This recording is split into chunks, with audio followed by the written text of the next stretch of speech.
Buenas noches con todos. Soy Luis Daniel Ochirre Arias y el día de hoy vengo a hablarles de los servomotores.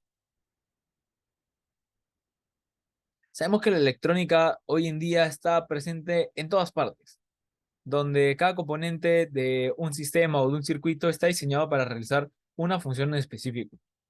Eh, es de conocimiento que es necesario una fuente que brinde de energía eléctrica a nuestros componentes, así como resistencias que modifiquen el paso de la corriente y puedan suministrarle una cantidad adecuada para su correcto funcionamiento. Tenemos el ejemplo de la imagen de la izquierda, que es un circuito de una resistencia y un LED. Es un circuito muy sencillo, pero también tenemos circuitos un poco más complejos, un sistema más complejo. Por ejemplo, en la imagen de la derecha, que es un hexapo o un robot araña, el cual, a base de inputs, este genera unos outputs que vienen a ser el movimiento de sus seis patas. Pero, ¿cómo logra ese movimiento de las seis patas? ¿Cuál es el componente encargado? Para eso tenemos un componente en particular que usamos en la industria, el cual es llamado servomotor. Pero, exactamente, ¿qué es un servomotor? ¿Qué es esta cosita chiquita de color azul que tiene unas aspas en la parte superior? Bueno, en realidad son motores electromecánicos los cuales presentan un servo, las aspas, eh, que giran a través de un eje de rotación mediante la aplicación de un motor y un arreglo de engranajes. En estos es posible controlar su velocidad de giro y su rotación a través de un rango de operación específico de un Pulse Width Modulator o PWM. En cuanto a sus componentes, tenemos tres cables de salida, los cuales vienen a ser el USC o voltaje de entrada, el ground y la señal. También presentamos un arreglo de engranajes, así como un engranaje en el top, en la parte superior, que es un engranaje estriado, el cual está conectado en conjunto con el servo, ¿no? Que son las aspas. Entonces, este reloj de engranajes, su función principal es incrementar el torque producido por el motor. Y este reloj de engranajes tiene en la entrada de los engranajes está conectado al propio motor y la salida, como ya se mencionó, está conectado al servo o a las aspas del servo, ¿no? En la entrada de los engranajes lo que presentamos es una alta velocidad por el propio motor DC. Sin embargo, un muy bajo torque. ¿Esto cómo lo comenzamos en las aplicaciones que vamos a querer o necesitar en la industria?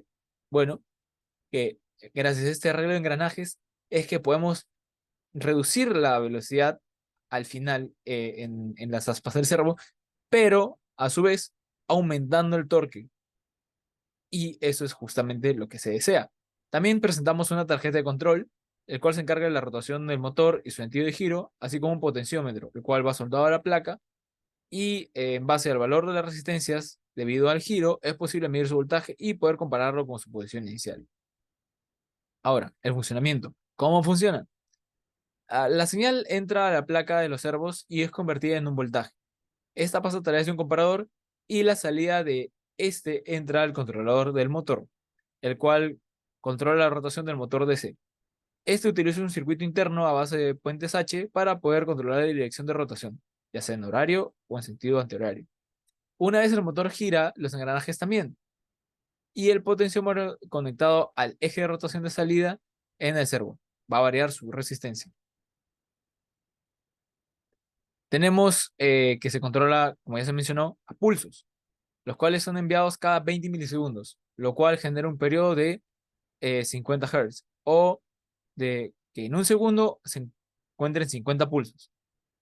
Estos generalmente en un duty cycle de un rango de 1 a 2 milisegundos. Este rango de acción determina la posición en la cual se encontrará nuestro servo. Y cabe resaltar que cambio de posición solo se presenta en variaciones de los PWM. Como podemos ver en la imagen de la derecha, generalmente en un duty cycle de 1 milisegundo se posiciona el servo en el extremo izquierdo, de 1,5 milisegundos en la posición central y de 2 milisegundos en el extremo derecho. En cuanto a las características técnicas, más que nada lo que nos enfocamos es en ver el torque, que viene a ser kilogramos por centímetro. ¿Pero qué quiere decir esto? En este datasheet de servomotor SG90 tenemos que su torque es de 2,5 kilogramos por centímetro. ¿Eso qué quiere decir?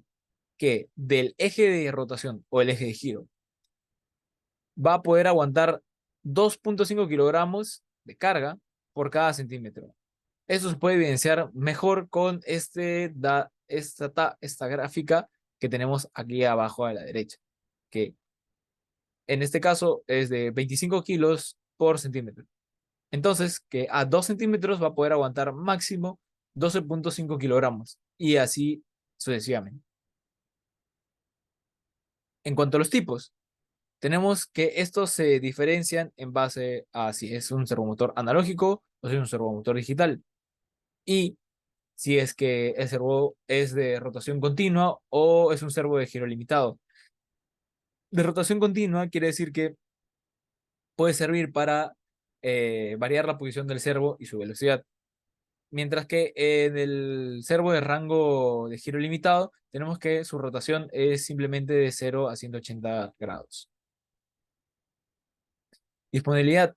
Bueno, actualmente en Perú hay diferentes distribuidores menores que se encuentran, por ejemplo, en el Centro Electrónico Paruro, tiendas físicas. También hay tiendas virtuales donde se pueden adquirir estos tipos de componentes. Como ya se mencionó, las características principales es torque, kilogramos por centímetro. Y en las tiendas virtuales como Amazon, AliExpress, etcétera. Y bueno, eso sería todo. Muchas gracias por ver.